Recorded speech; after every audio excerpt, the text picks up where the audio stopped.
முதலமைச்சராக பொறுப்பேற்றுள்ள திரு எடப்பாடி பழனிசாமி சற்று நேரத்திற்கு முன்பாக தன்னுடைய அறையில் தற்போது முதலமைச்சராக அவர் பொறுப்பேற்றுக் கொண்டார். பொறுப்பேற்றுக் கொண்டவுடன் 5 கோப்புகளில் அவர் கையெழுத்திட்டுள்ளார். அதில் முதல் கோப்பு 500 மதுபான கடைகள் மூடப்படும் என்று தற்போது அவர் அறிவித்துள்ளார். ஏற்கனவே மறைந்த முதலமைச்சர் அவர் பொறுப்பேற்றவுடன் அதே போல் 5 கோப்புகளில் கையெழுத்திட்டார். அதில் முதல் கையெழுத்தாக 500 மதுபான கடைகள் மூடப்படும்.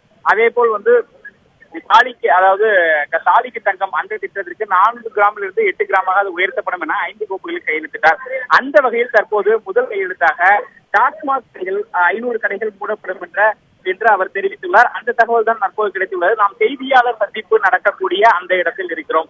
இன்னும் சற்று நேரத்தில் அவர் செய்தியாளர்களை சந்தித்துள்ளார். அப்பொழுது எந்தெந்த கோப்புகள் என்ற முழு விவரங்கள் நமக்கு தெரிய வரும். தற்சமயத்துக்கு அவர் 500 மதுக்கடைகளை, டாஸ்மாக் மதுக்கடைகளை மூடுவதற்கான கோப்புகளில் அவர் கையெழுத்திட்டுள்ளார்.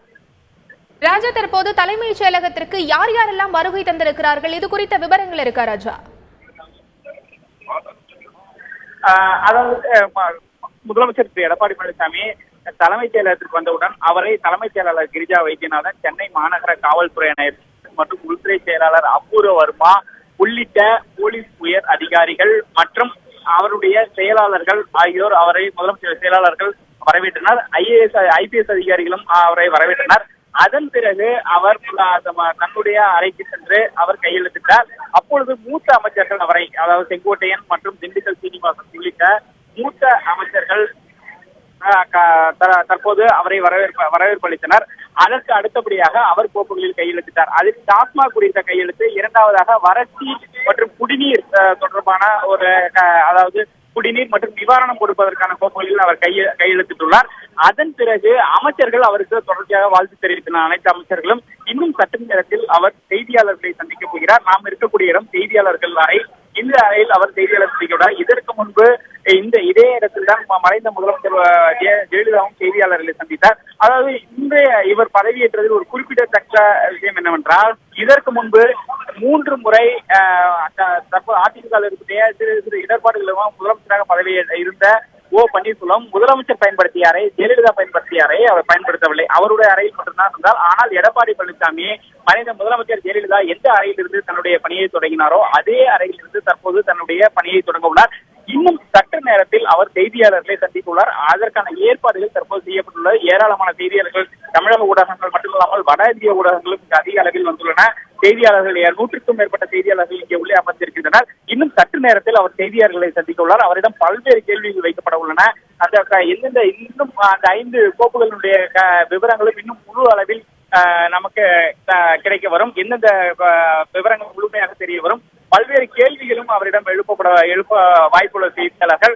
இன்னும் சற்று நேரத்தில் முதலமைச்சர் எடப்பாடி பழனிசாமி செய்தியாளர்களை சந்திக்க உள்ளார். அதற்கான ஏற்பாடுகள் முழுவதுமாக செய்யப்பட்டு வருகிறது. முதலமைச்சர் அறைக்கு அருகிலேயே இருக்கிறது செய்தியாளர் அறை. இந்த அறையில் தான் மறைந்த முதலமைச்சர் ஜெயலலிதா தொடர்ந்து செய்தியாளர்களை சந்திக்கும் போது இங்குதான் அனைத்து செய்தியாளர்களும் கூடியிருப்பார்கள். தற்போது அந்த அறையில் தான் அவர் செய்தியாளர்களையும் சந்திக்க உள்ளார் என்பது குறிப்பிடத்தக்கது.